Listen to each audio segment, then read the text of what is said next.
بسم الله الرحمن الرحيم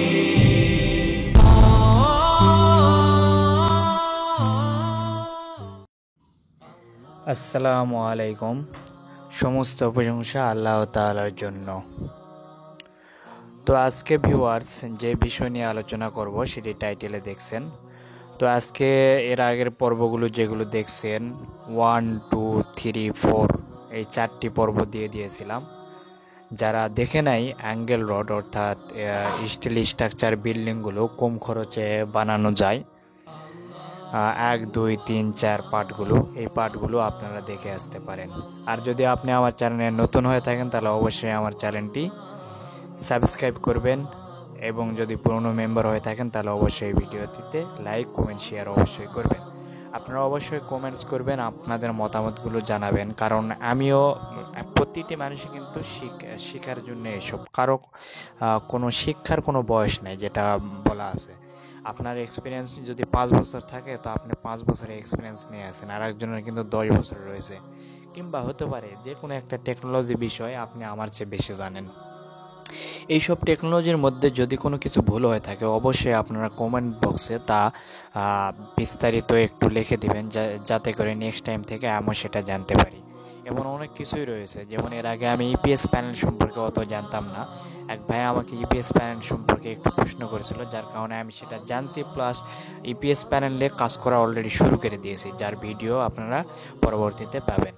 তো আসেন আমরা ডাইরেক্ট অল্প খরচে স্টিল স্ট্রাকচার বিল্ডিং পার্ট 5-এ চলে যাই।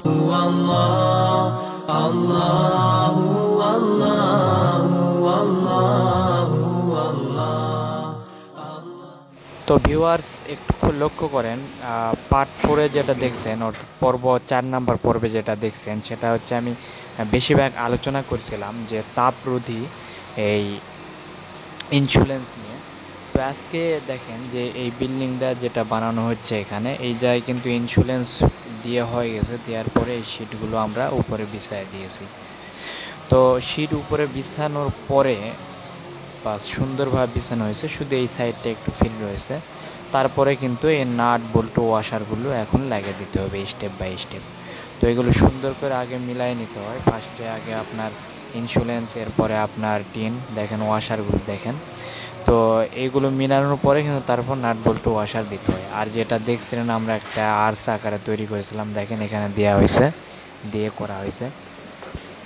যেহেতু এখানে একটা কলাম ছিল, কলামটা আমাদের বাধা হয়ে দাঁড়ায়, যার কারণে এই সিস্টেমটা এখানেও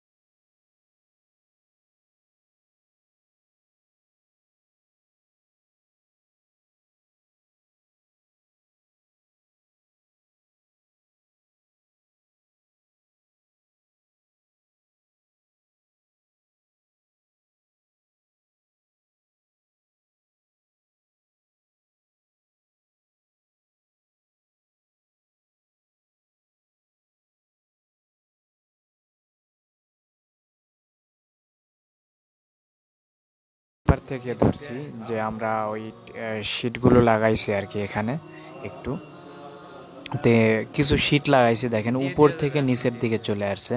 এটা লাগানোর কারণ যে উপরে যে কলামের পানিটা পড়বে এটা ডাইরেক্ট কিন্তু ওই গ্লাসের সাইডে কিন্তু শিট যেটা লাগানো হয়েছে, দেখেন এগুলো যদিও আমরা দিয়ে দিয়েছি, সিলিকন দিয়ে দিয়েছি, সিলিকনটা দেখাবো আমি। তো সিলিকন দেওয়ার পরে একটা ভয় থাকে যদি লিক করে গ্লাস দিয়ে পানি পড়ে, যার কারণে দেখেন ওই কলাম থেকে একটু করে দিয়ে আপনার উপর থেকে দেখেন সুন্দর করে একদম নিচ পর্যন্ত দেওয়া হয়েছে। এই সাইডগুলোতে দেওয়া হবে, 3 সাইডেই দিয়ে দেবো। তো এটা করার একটাই কারণ যাতে করে গ্লাসের সাইড দিয়ে পানিটা না পড়ে, এর জন্য কিন্তু আমরা অনেক সতর্কতা অবলম্বন করছি এই জায়গাতে।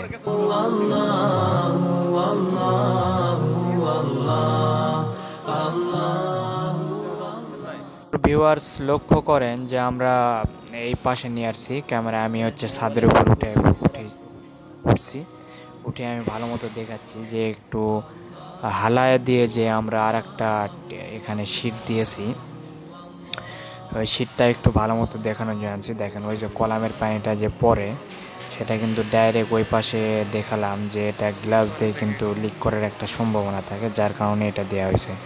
এই জন্য ভিউয়ার্স আমরা আগেই বলে নিই, বিভিন্ন জায়গায় বিভিন্ন জটিলতার কারণে স্টিল বেশি লাগার কারণে কম বেশি খরচ হয়। এই জন্যে বলে নিই যে আমরা ফার্স্টে আগে আপনাদের যে কোনো একটা সম্ভাব্য আমরা একটা রেট দিয়ে দিই, পরবর্তীতে কিন্তু ডিজাইন করার পরে অর্থাৎ যত রকমের ড্রয়িং রয়েছে ড্রয়িংগুলো করার পরে কিন্তু আমরা অ্যাকুরেট কস্টিংটা জানাই। কারণ কি এখানে বিভিন্ন জটিলতা থাকতেই পারে, যেমন এখানে একটু কস্টিং বেশি হয়েছে। দেখেন এই 3 সাইডেই কিন্তু এইভাবে হালায় দিয়ে কিন্তু আমাদের শিটগুলো আনতে হচ্ছে, তো যার কারণে এটা কিন্তু অতিরিক্ত একটা শিট দিতে হচ্ছে, যার কারণে এটা হালকা একটু কস্টিং আপনার বেশি পড়বে। এগুলো একটু আপনার খেয়াল রাখতে হবে।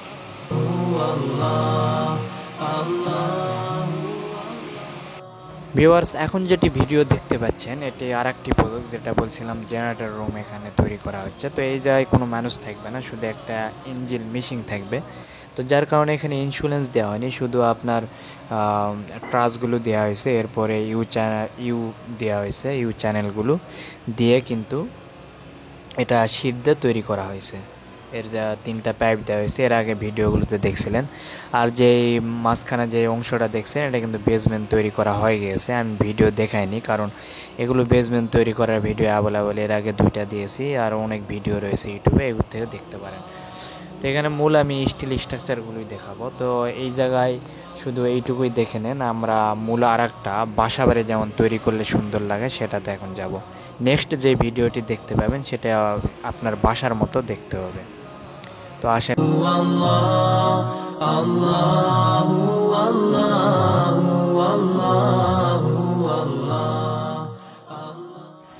তো ভিউয়ার্স এখন যেই প্রজেক্টটা দেখতে পাচ্ছেন এটা ধরে নেন আপনার 2 রুমের একটা বাসা হবে, এইরকম একটা সিস্টেম। যদিও 2 রুম ভিতরে হবে না, শুধু পুরোটাই ফ্রি থাকবে, এখানে একটা অফিস রুমের মতো, কিন্তু এটা বাসা বাড়ির মতো তৈরি করা হচ্ছে। বাসা বাড়ির আইডিয়া এখান থেকে আপনারা পেয়ে যাবেন। তো ভিউয়ার্স একটু লক্ষ্য করে দেখেন, এখানে কিন্তু উপর থেকে একটা শীট নামানো হচ্ছে, এটাকে ড্রপ ওয়ালও বলা যেতে পারে। তো আপনার যখন বিল্ডিংয়ের হাইটটা আপনি দেবেন 10 ফিট, তখন কিন্তু 10 ফিট পর্যন্ত আপনার ব্রিক ওয়াল ওঠানোর প্রয়োজন নেই। তো এটা করবেন কি, উপর থেকে শীট আপনারা 3 ফিট অথবা 2.5 ফিট শীট দিয়ে দিবেন উপর থেকে নামায়। এটাতে ইন্স্যুরেন্স লাগানো থাকবে, একটু পরে আমি দেখাচ্ছি ইন্স্যুরেন্স। তো শীট দেওয়ার পর আপনারা 7 ফিট অথবা 7.5 ফিট হাইটের ব্রিক ওয়াল চতুর্দিকে এরপর রুমে দিতে পারেন। তারপরে আপনারা সিলিং করে নিতে পারেন, অথবা যদি ইন্স্যুরেন্স দেন তাহলে তো আর সিলিং করতে হবে না। তো আসেন আমরা ইন্স্যুরেন্সটা দেখি একটু।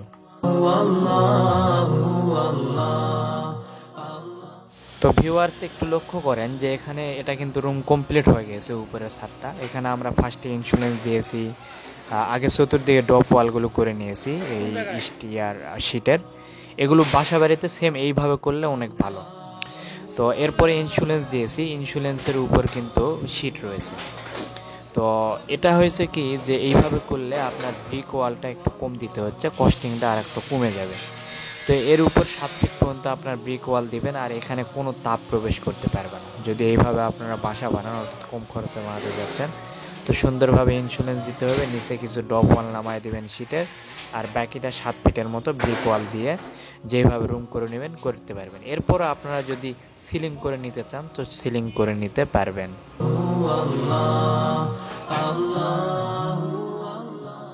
তো ভিউয়ার্স আজকে এই পর্যন্তই, খুব বেশি লং করব না আজকের ভিডিওটি। এর পরবর্তী স্টেপে আপনারা ফিনিশিংয়ের কাজগুলো দেখবেন, যে ভিতরে আরও ইন্টেরিয়র যে ডিজাইনগুলো করা হবে, সিলিং টিনিং দিয়ে নেব, দিয়ে আরও যে যে কাজগুলো করব সেই ভিডিওগুলো দেবো। মোটামুটি আমি যেটা দেখছি আরও 2টা পর্ব করতে হবে। তো সবাই ভালো থাকবেন, সুস্থ থাকবেন, আল্লাহ হাফেজ।